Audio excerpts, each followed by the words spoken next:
Welcome to episode 793 of Apartment Hacker. This is Mike Burton at Apartment Hacker. It is my mission to tease out human potential in the multifamily space. So let's really talk about teasing out human potential in the multifamily space by telling a beautiful, beautiful story that Steve Jobs told many years ago. I think it was in a Lost interview. It surfaced at some point. I can't remember when, but you can Google the story and see Steve telling the story himself. But in essence, Steve had visited an old man that lived down the street from him who had a rock tumbler. And the old man had put some rocks into the tumbler in front of Steve's eyes, and he put some liquid and some grit powder in the tumbler, and he set it to go, and he told Steve to come back the following day. And when Steve did, he revealed these very polished, the old man that is, revealed these very polished stones that had come out after that tumbling process where the rocks and stones knocked together overnight with the liquid in the grit.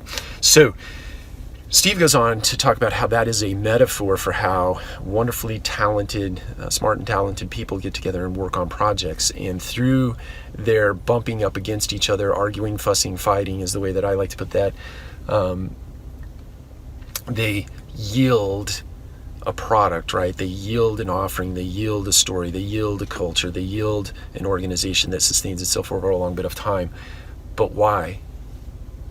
It's because they were willing and intentional about knocking together, right? They trusted each other with their stuff, so to speak. And through that bouncing off of each other, through that arguing and fussing and fighting, they became better people. They became sharper professionals. They became polished people.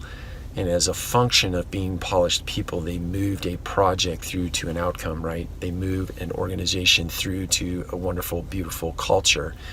It's that arguing, fussing, and fighting, that knocking together of that really breeds that in an organization. If, and this is the key, you're willing to do it, you're intentional about it, and you build a psychologically safe, trusted environment for people to do so. It's hard work. It is likely the hardest work you will ever do in an organization, because the bringing together of multiple diverse sets of personalities and people, disciplines, etc., is hard. It's like playing chess with a grandmaster, right? It's the hardest work you will ever do, but if you do it and you do it well, you will yield something very beautiful. Take care. We'll talk to you again soon.